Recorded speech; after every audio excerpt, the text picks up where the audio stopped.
Bienvenue sur ma chaîne. Alors, allez, je vous le dis ou je vous le dis pas? Allez, je vous le dis. Ça fait la 4e fois que je filme cette vidéo. Mais vous allez me dire, mais pourquoi tu fais ça? T'es gentil, mais t'es un peu con. Une fois, ça peut suffire. Personne n'est perfectionniste à ce point. Eh ben, non, personne n'est perfectionniste à ce point. Mais, cependant, toutefois, néanmoins, quand votre appareil photo numérique décide de vous pourrir le son, de vous saccader la vidéo, qu'il y a des pièces qui étaient tombées déjà auparavant de ce truc quand même, alors même qu'il était quasiment tout neuf, et que là tout à coup il décide de vous faire mais un truc mais de taré. Je n'ai même pas pu essayer de faire un voice-over sur la dernière prise, parce que figurez-vous que même l'image, il y avait des problèmes. Donc du coup, voilà, je filme avec autre chose, j'espère que cette fois-ci ça a bien marché. Et donc, je vais vous présenter une vidéo haul Molds and Shapes. Molds and Shapes, c'est une compagnie néerlandaise qui fait des moules en silicone de grande qualité. Alors oui, les moules en silicone de grande qualité, ça coûte des sous, je sais. Je dois avouer que là, la totalité de ce que vous allez voir représente un an de commandes, c'est-à-dire que ça a été étalé sur un an, sur 4 ou 5 commandes différentes. Et que oui, j'ai cassé ma tirelire à chaque fois, mais à chaque fois j'avais mis volontairement de côté. Et notamment parce que depuis que j'ai découvert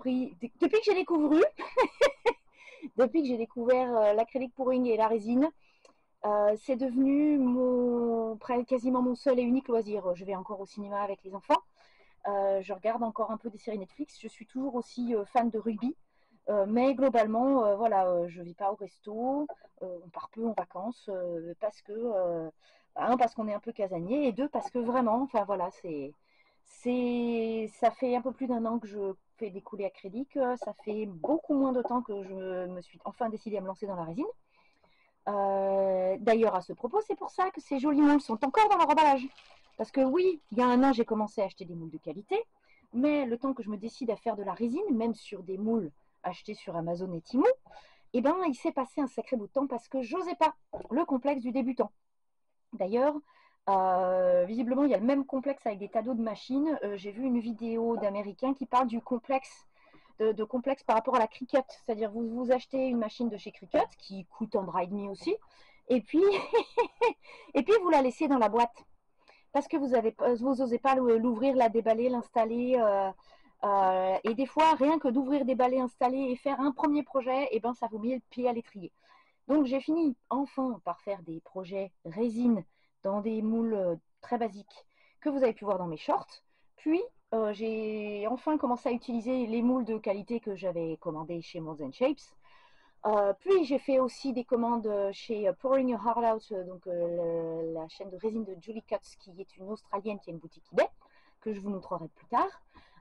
Et voilà, ça y est, je me suis enfin lancée. Et alors maintenant, voilà, je découvre ce que c'est que le plaisir de faire des coulées dans des moules de qualité, avec un fini brillant, des choses solides, pas pour la résine, hein, mais pour le moule, et qui j'espère vont durer longtemps.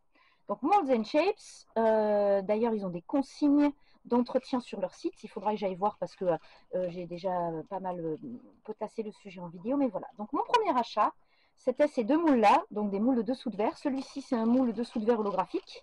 Alors je ne l'ai pas déballé et je vais essayer. Ah oui, on voit un peu quand même parce que je peux contrôler l'écran, c'est rigolo. On voit un peu les effets holographiques. Donc ça, c'est pour des dessous de verre holographiques. Et celui-ci, c'est pour des dessous de verre avec bordure rivière. L'avantage des moules avec des bords un peu surélevés, c'est qu'on peut faire pas mal d'effets. J'ai vu sur internet qu'il y avait un site qui s'appelle Resin Course, qui donne des cours pour faire des effets très particuliers, comme l'effet Larimar, comme l'effet écaille de dragon, des effets Fairy Flower. Fairy Flower, c'est une fleur de fée. Je trouve ça joli comme nom. J'adore. Du coup, voilà, les moules à bord épais, ça va me permettre de faire ça. Donc ça, c'est mon premier achat. Donc, je vais le mettre de côté. Après, les autres achats, je vais vous les montrer, pas forcément dans l'ordre parce que je me souviens plus trop, mais je vais vous les montrer par ordre d'intérêt pour moi et de grandiosité du truc, parce que je dois avouer que je me suis un peu fait plaisir. Donc, celui-ci, c'est un moule qui ressemble un peu à celui-ci, mais avec des pointes par endroits. Je pense que ça peut faire des décos sympas, comme des grands flocons de neige. À mon avis, je peux faire des attrape-rêves comme ça en résine. et des effets bloom, parce que on peut bloomer avec de la résine. Donc le bloom, c'est l'éclosion des fleurs. C'est pas du tout la même technique que le blooming en peinture acrylique coulée, mais du coup on peut faire des effets bloom résine. Donc ça, ce moule, je vais l'utiliser pour ça et puis voir si je peux faire des flocons de neige. Et celui-ci, j'aime beaucoup parce que y a un effet, ça va faire un effet de 3D. Ça va pas forcément faire un effet eau, mais un effet plutôt cristaux de glace. Donc voilà, j'ai un peu hâte de m'y mettre. Je pense que ça, pour faire des choses pour Noël, ça peut être sympa. Voilà, ensuite de quoi je me suis offert cet ensemble-là. Alors, il est déjà un peu sale parce que je l'ai utilisé. J'ai un tuto en préparation. Et puis surtout, je m'en suis servi pour faire un des cadeaux que vous avez vu en short, dans mes shorts vidéo, qui est un ensemble dessous de verre et plateau ovale avec du mica bleu et du mica violet. Et donc vous pouvez retrouver la vidéo dans les shorts. Alors j'essaierai de vous le mettre là-haut comme ça si j'y arrive, parce que bon, on sait bien que je suis une boulette, je l'ai déjà dit. Voilà, alors boule de silicone de qualité, je trouve qu'ils attirent quand même vachement plus les poils et tout ça. Et puis comme de bien entendu j'ai plein de chats, j'ai plein de choses avec des paillettes partout. Et celui-là, comme j'ai tourné la vidéo 3-4 fois, il faut quand même bien vous dire que je l'ai déjà nettoyé 3-4 fois. Alors, il y a des endroits, bon, c'est des gouttes de résine, ça, normalement, je dois pouvoir les enlever définitivement. Mais les poils et les paillettes, c'est compliqué de s'en débarrasser. Donc voilà, des dessous de verre ovale, j'aime beaucoup cette forme. C'est une forme à la fois originale, simple et douce.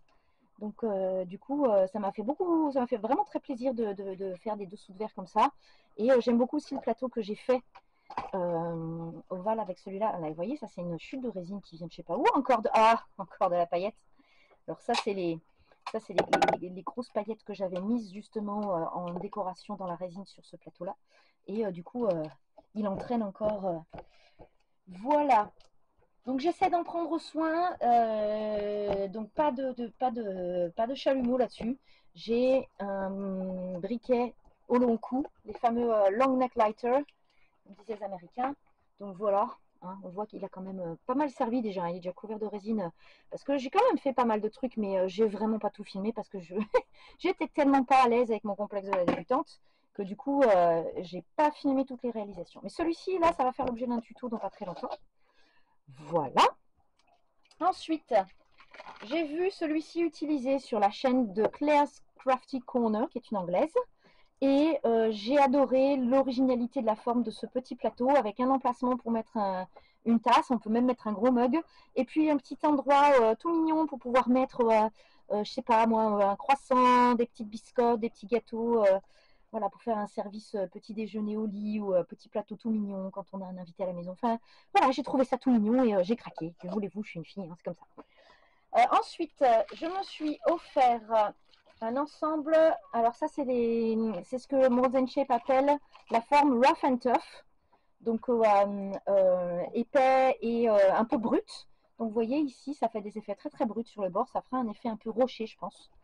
Voilà. Oui, j'en profite, hein, je renettoie tant que faire. Et donc celui-ci aussi a le bord assez épais. Donc je devrais pouvoir faire des effets. Oh bah, si je suis pas dans le cadre, ça va pas. Donc je pourrais faire des effets avec celui-là aussi. Avec des micas, avec des encres à alcool et autres joyeusetés. Et j'ai trouvé la forme Rough and Tough carré hyper originale. Donc voilà, je me suis fait aussi plaisir en m'offrant la forme carrée. Et donc le plateau, lui, est rectangulaire. Voilà, donc c'est un plateau de taille petite à moyenne, on va dire. Voilà. Hop. Allez, on va passer au plat de résistance. Oula, si en plus je bune dans la caméra, on n'est pas rendu. Ça, c'est un petit plateau rond avec un effet haut. Et je pense que ça aussi, ça va être très joli pour faire un effet plage, mettre des petites décorations et des coquillages. Ça va être superbe. Donc voilà, il y a pas mal de relief assez sympa sur toute la surface interne. Et alors, donc voilà, les vrais beaux gros plaisirs que je me suis fait. Alors, les petits plateaux, c'est mignon, mais pour moi, un plateau, ça doit être un plateau. On doit pouvoir mettre des choses dessus. Et donc, je me suis offert ce plateau qui est en forme, je crois que c'est l'extra large, celui-là. Donc, avec des bords épais et irréguliers. Il n'y aura pas d'effet de relief. Ah oui, puis là, en plus, il est tellement grand. Si je veux vous le montrer en entier. Ouh, hop là. faut que je vous le mette. Ah, il aurait fallu que je puisse le mettre à plat sur la table. Mais voilà, il est super grand. Il doit faire un 42 par 35, un truc comme ça. Voilà. Et il va vraiment falloir que je le nettoie de nouveau le jour où je vais m'en servir parce que il prend tellement les choses, ça va tellement se voir. La surface sauf les moules à effet, la surface des moules chez Molds & Shape est tellement lisse et brillante. Je vais perdre tellement de brillance. Après, je peux toujours ne pas couler la totalité de la profondeur du moule et ensuite faire un top coat par-dessus pour retrouver l'effet lisse si vraiment je vois que mon moule s'abîme vite du fait de l'endroit où il est stocké. C'est une pièce qui normalement devrait être idéale pour ça parce que elle est fraîche l'été. Alors l'hiver elle est fraîche aussi. Je pense que de toutes les manières pour moi la résine ce sera un loisir d'été parce que comme je suis dans mon sous-sol, eh ben, c'est agréable de bosser là l'été. Et l'hiver la peinture coulée je fais plutôt ça à l'étage. Donc ce sera plutôt pour l'étage. Bref, donc voilà, gros plateau. Et alors celui-ci, mais trop mignon. Pareil sur la chaîne de Claire's Crafty Corner et j'ai dû l'avoir aussi sur des chaînes allemandes. Parce que oui, je suis aussi des chaînes en allemande. Et pourquoi je fais ça, me direz-vous? Eh bien, non pas parce que j'ai pris 5 ans de cours d'allemand, parce que je dois vous dire qu'une fois le bac, l'oral du bac en terminale en poche, eh ben, j'ai tout oublié. Mais parce que je trouve que pour ce qui est des vidéos résine, comme je regarde déjà beaucoup en anglais, j'ai déjà une idée de quoi qu'elle cause, même si c'est en allemand. Et puis en plus, franchement, apprendre en vidéo. Il y a un groupe Facebook d'ailleurs très très bien qui s'appelle comme ça, j'essaierai de vous mettre le lien là. Apprenons ensemble en vidéo. J'ai pas l'impression d'avoir de barrière de la langue quand je regarde une vidéo. Je suis des chaînes en italien alors que j'en parle pas un mot. L'espagnol, j'ai pas pris de cours à l'école. Mes enfants apprennent l'espagnol, j'ai quelques rudiments d'espagnol. J'y comprends que dalle la plupart du temps, si j'écoute les mots. Mais à regarder, il y a plein de choses qu'on peut tout à fait comprendre en vidéo.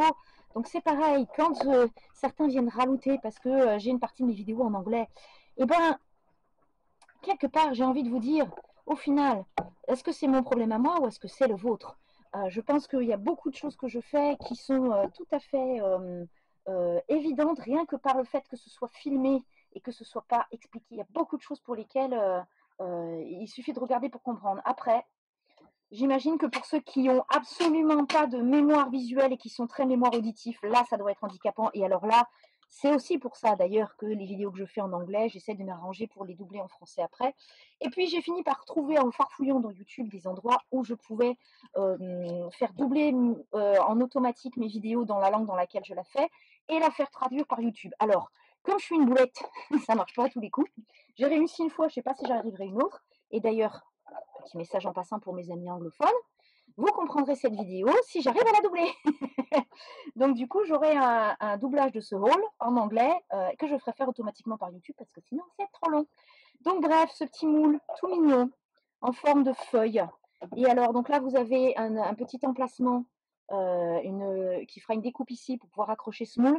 Et là, vous avez plein de petits emplacements tout mignons. Et alors, vous avez l'option, quand vous le coulez, et ben, soit de laisser ce relief apparent. Donc là, c'est en relief, forcément, sur la résine, ça fera un creux. Et de laisser ces petits emplacements, soit pour en faire un plateau décoratif, pour mettre des petits objets, soit pour faire un petit plateau de service, genre petit apéro en amoureux, et vous mettez des tout petits trucs, des petits tapas, des choses comme ça. Ou bien, si vous voulez en faire une déco murale ou un plateau plat, mais avec des effets relief quand même à l'intérieur, vous coulez un top coat dessus pour rattraper les bords. Le tour est joué, mais il est superbe ce moule. Alors, je voulais aussi vous parler un peu du service après-vente de Molds & Shapes. Il est arrivé une fois où je me suis retrouvée à me rendre compte, juste après avoir cliqué sur le bouton valider mon paiement, que j'avais oublié de mettre dans le panier un truc que je voulais vraiment, et pour lequel j'avais économisé. Donc du coup, c'était ballot. Donc j'ai fait une commande genre 5-10 minutes après la première. Et bien, figurez-vous que monsieur et madame Molds & Shapes, qui s'appellent Eric et... oh, j'ai mangé le nom. Oh, je suis désolée. Molds & Shapes, si vous regardez cette vidéo... Oh, je suis désolée. Comment tu t'appelles, ma jolie? Marianne, je crois. Marjane. Quelque chose comme ça. Voilà, donc Eric et Marianne se sont rendus compte que j'avais fait une commande très peu de temps l'une après l'autre. Et ils m'ont spontanément envoyé un mail pour me dire qu'ils avaient vu ma double commande et que du coup, ils mettaient tout dans le même carton et qu'ils me remboursaient les frais de port de ma commande. Pareil, un jour, j'ai reçu un mail un peu bizarre et alors je pense que c'était un problème avec c'est le transporteur quand il envoie ses mails, il avait enlevé un 0 à mon code postal. Et comme ils sont aux Pays-Bas, je me suis dit, ça devait être DHL, je crois. Et je me suis dit, oh là là, mais si, est-ce que c'est moi qui ai oublié un 0 à mon code postal? S'ils ne savent pas qu'en France, forcément, le code postal, il est à 5 chiffres, comment qu'on fait si je ne reçois pas? Donc j'ai envoyé un petit message un petit peu paniqué à SC Marianne qui m'a répondu et qui m'a dit, mais ne vous inquiétez pas, nous, on a le bon code postal, on l'a bien mis sur le colis, donc normalement, ça devrait arriver. Effectivement, mon colis est arrivé juste après. Donc ils sont hyper réactifs, ils sont très très gentils. Et puis alors, enfin voilà, je suis désolée, mais la qualité du moule, là, vous voyez, je vois que ça a été coulé en 3 fois, c'est super épais. L'intérieur brillant, il est hyper brillant. Alors le désavantage, c'est que du coup, la moindre rayure, ça prend tout de suite et ça va se voir. Donc voilà, il va falloir l'entretenir comme la prunelle de mes yeux. Et comme je suis quelqu'un d'un peu bordélique, j'ai vraiment peur de les abîmer, mais je vais faire de mon mieux. Ils sont dans une boîte fermée, mais dès que je les sors, soit pour filmer ma vidéo 4 fois, soit pour utiliser les moules, ben, je me retrouve avec des poils et des machins dedans. Donc c'était un peu voilà mon désespoir du jour. J'espère que cette vidéo vous aura plu. J'ai parlé un peu vite parce que j'ai voulu faire ma voix off sur ma vidéo ce soir et ça m'a passablement énervé de me rendre compte que même le format vidéo était pourri parce que mon précédent appareil photo avait tellement déconné. Et donc du coup, je suis toute speed. Mais voilà, donc j'ai hâte de vous montrer la création que j'ai faite avec les moules ovales. Donc vous aurez ça très très bientôt promis. Et puis là, je vais filmer dans la foulée le Molds Pouring Your Heart Out et j'aurai aussi un tutoriel avec ces moules-là. Donc je vous fais tout plein des gros bisous. Merci pour tous ceux qui sont passés me voir. Ça me ferait très plaisir si vous me laissiez un petit commentaire. N'hésitez pas à mettre un pouce bleu, à vous abonner à ma chaîne parce que c'est gratuit et puis ça m'aide à faire grandir un peu ma chaîne. Même si je ne fais pas ça à temps plein, je prends vraiment beaucoup de plaisir à animer cette chaîne le peu de temps que je peux trouver en dehors du travail. Mais voilà, j'y prends vraiment plaisir et je prends plaisir à répondre à vos commentaires quand j'arrive à trouver le temps de le faire. Donc voilà, n'hésitez pas. Et puis je trouve aussi que par les commentaires, par les vidéos, tout ça, j'ai rencontré plein de gens très sympas. Alors rencontrer, on est d'accord que c'est pas des vraies rencontres, mais au moins voilà, j'ai lié des connexions avec des gens très sympas. Ça fait déjà un an pour certains, un peu moins pour d'autres, mais voilà, l'ouverture sur le monde que ça donne, franchement, ça fait plaisir. Alors n'hésitez pas, faites-moi un coucou. Je vous fais tout plein de bisous et puis je vous dis à bientôt. Salut les amis!